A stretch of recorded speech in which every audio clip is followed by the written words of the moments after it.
Halo Aktif dan teman-teman inovatif. semua. Nah, kita bakal reaction Draw My Love-nya Bang Teguh Sugianto. Dan aku suka banget, ngefan banget. Makanya kita langsung itu aja ya. Ya, kita langsung aja Draw My Love-nya. Oke.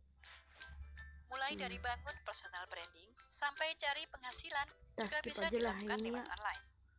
Sebagai salah satu YouTuber gaming Indonesia yang kini memiliki jutaan subscribers.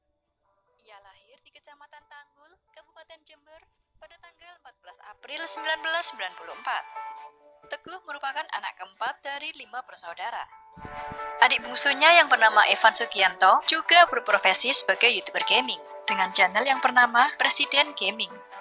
Sejak kecil, Teguh memang sangat menyukai game. Game pertamanya adalah PS1, Crash Bandicoot, dan Pac-Man. Teguh mengenyam pendidikan SD dan SMP di Sekolah Katolik MGR Sukiya Pranata Tanggul, lalu melanjutkan SMA di Sekolah Katolik Satya Cendika Jember. Di masa SMA inilah, Teguh harus naik kendaraan antar jemput selama 30 menit karena rumah dan sekolahnya berjarak lumayan jauh. Saat Teguh masih duduk di sekolah dasar, ada cerita yang mungkin tak bisa ia lupakan sampai sekarang. Saat SD, ia jarang sekali masuk sekolah. Hal ini dikarenakan kondisi badannya yang sakit-sakitan. Ia juga mengalami obesitas saat duduk di bangku SD. Bahkan saat itu berat badannya mencapai 50 kg. Saking seringnya menderita sakit, dalam 1 tahun ia hanya masuk sekolah selama 4-6 bulan saja. Selain itu, saat SD Teguh merasa sangat malas untuk bersekolah. Apalagi dirinya adalah tipe anak yang pendiam dan canggung terhadap orang baru. Namun, Teguh tetap berhasil naik kelas selama SD. Saat SMP kondisinya mulai membaik. Badannya memang masih gemuk, namun mulai ada perubahan. Ia jadi lebih rajin masuk sekolah. Bahkan sering mendapat ranking pertama dan kedua. Meski memiliki badan yang berisi, Teguh mengaku tak lagi mendapatkan bulian dari teman-temannya. Karena terkenal dengan kepintarannya, sehingga banyak temannya yang meminta bantuan contekan darinya. Di bangku SMP inilah Teguh memiliki guru favorit. Beliau adalah Pak Mus Suramat, akrab juga dipanggil Pak Mus, yang mengajar matematika sekaligus sebagai kepala sekolah. Pak Mus kala itu memiliki program untuk meningkatkan kualitas para siswa. Jam masuk sekolah pun dimulai pukul 6.30 dan para siswa baru pulang pukul 14.45 kecuali hari Jumat. Teguh merasa sangat cocok dengan cara mengajar Pak Mus. Dari mulai cara mengajar hingga cara menjelaskan membuat Teguh merasa nyaman. Berkat Pak Mus pula, ia semakin rajin ke sekolah.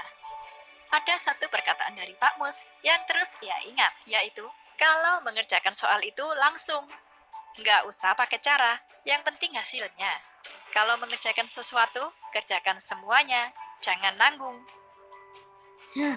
Saat menjelang ujian akhir, Pak Mus justru menyuruh siswanya untuk bersantai dan berhenti belajar setelah berhari-hari mempersiapkan ujian agar tidak stres.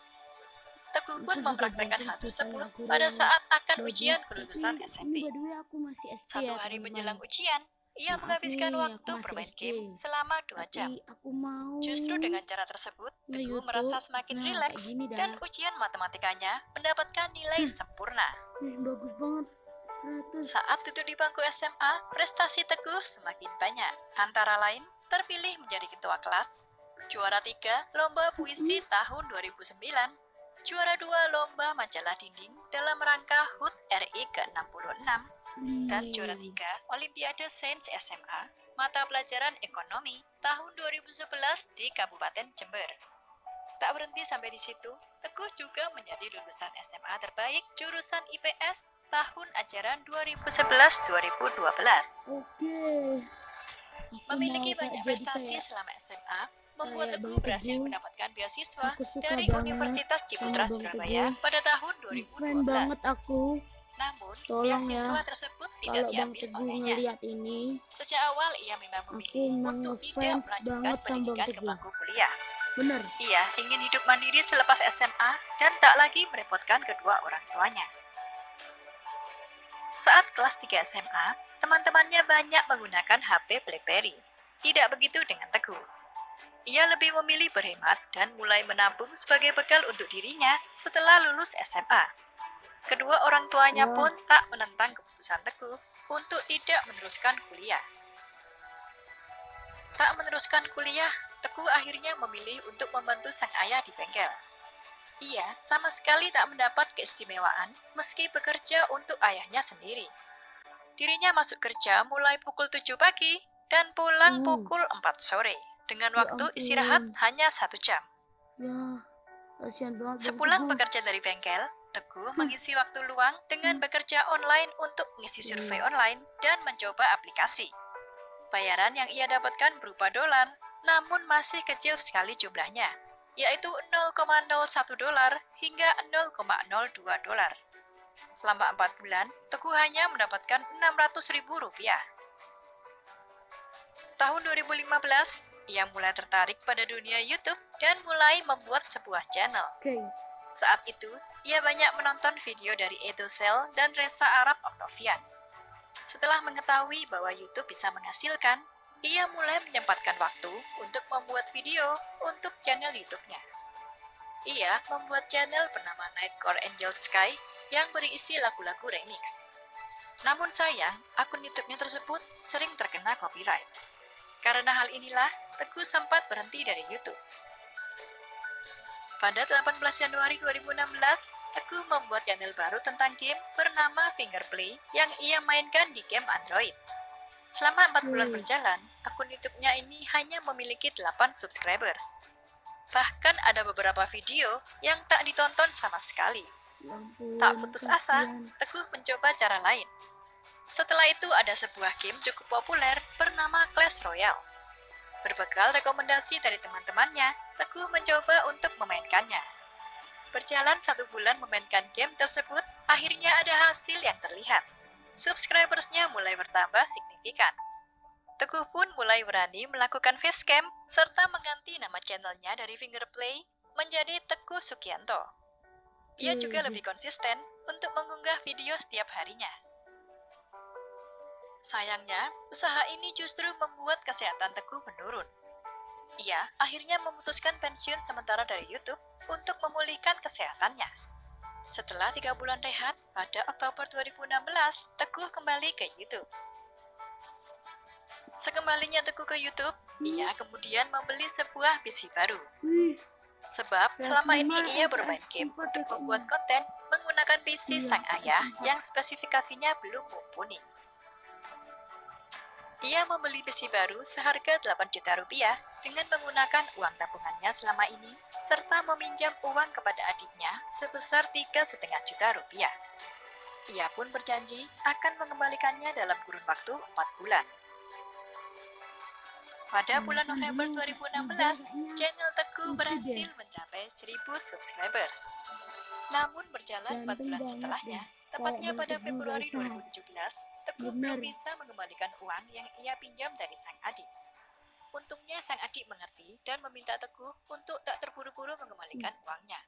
Baik banget Kak Evan. Masih di bulan Februari 2017, saat subscribersnya baru mencapai 5.000, banyak penonton channel YouTube-nya yang memintanya memainkan game Minecraft. Salut. Ia mencoba untuk memainkan game tersebut. Namun, jumlah penontonnya justru menurun drastis. Karena penonton setianya selama ini terbiasa melihat Teguh bermain game Clash Royale dan belum terbiasa menonton Teguh bermain Minecraft. Tak kehabisan akal, Teguh akhirnya membuat jadwal agar ia bisa bergantian bermain game Clash Royale dan Minecraft. Dalam seminggu, ada 5 kali bermain Clash Royale dan 2 kali bermain Minecraft. Pada April 2017, Teguh akhirnya dapat mencapai 10.000 subscribers. Ia makin rajin mengunggah video setiap hari. Game Minecraft pun menjadi yang paling banyak ia mainkan. Tak butuh waktu lama, pada 12 Agustus 2017, ia kembali menambah subscribersnya hingga menjadi 100.000. Momen ini tentu membuat Teguh sangat terharu, sebab mendapatkan 100.000 subscribers bukanlah hal yang mudah baginya. Di masa ini pula, Teguh akhirnya berhasil melunasi udah. hutangnya ke sang adik. Melalui game Minecraft inilah, ia mendapatkan banyak teman baru. Salah satunya adalah YouTuber Frost Diamond. Ia juga pernah diajak oleh YouTuber Bacon Cream untuk bermain bersama di server Sans SMP Season 1, 2, dan 3. Pada tahun 2018, Teguh meminta izin kepada ayahnya untuk berhenti bekerja di bengkel dan menjadi full-time YouTuber. Usahanya membuahkan hasil. Pada November 2018, Teguh berhasil mencapai 1 juta subscribers dan mendapat gold play button dari YouTube. Hingga saat ini, jumlah subscribers channel Teguh Sugianto sudah mencapai 2,5 juta. Sementara pada Mei 2019, Teguh membuat channel kedua yang dia namakan Teguh Boy. Di channel ini berisi game-game selain Minecraft, seperti Free Fire, dan mulai rutin mengunggah game Roblox. Dari penghasilan YouTube, Teguh berhasil membeli sebuah ruko yang cukup besar. Lokasinya pun strategis karena berada di pinggir jalan raya di kota Jember. Teguh berencana suatu hari nanti, ia dapat menjadi wira swasta dan tinggal di rumahnya tersebut. Bagi Teguh, setiap orang yang melakukan apapun harus dengan fokus. Apabila kita melakukan sesuatu dengan fokus, akan berpengaruh pada hasil yang luar. Lihat videonya. Ya. Mana sih? Luar biasa. Seperti halnya kata-kata yang sampai saat ini masih menjadi pegangan Teguh. Kalau kamu ingin sukses di bidang apapun, kamu harus fokus. Kata fokus terdengar mudah, tapi membutuhkan banyak pengorbanan. Dan ketika kamu gagal, kamu harus bangkit lagi. Orang hebat bukanlah orang yang tidak pernah gagal, tapi orang yang bisa bangkit dari setiap kegagalannya. Bener banget. Terima kasih sudah menonton video ini hingga akhir. Jangan lupa like, subscribe, dan komen di kolom komentar apabila ada tokoh atau artis yang ingin kalian tonton selanjutnya. Ya. Sponsor ya udah. Dan ya, terima kasih udah nonton video aku. Aku bakal upload di YouTube. Oke? Sampai jumpa di next video. Bye.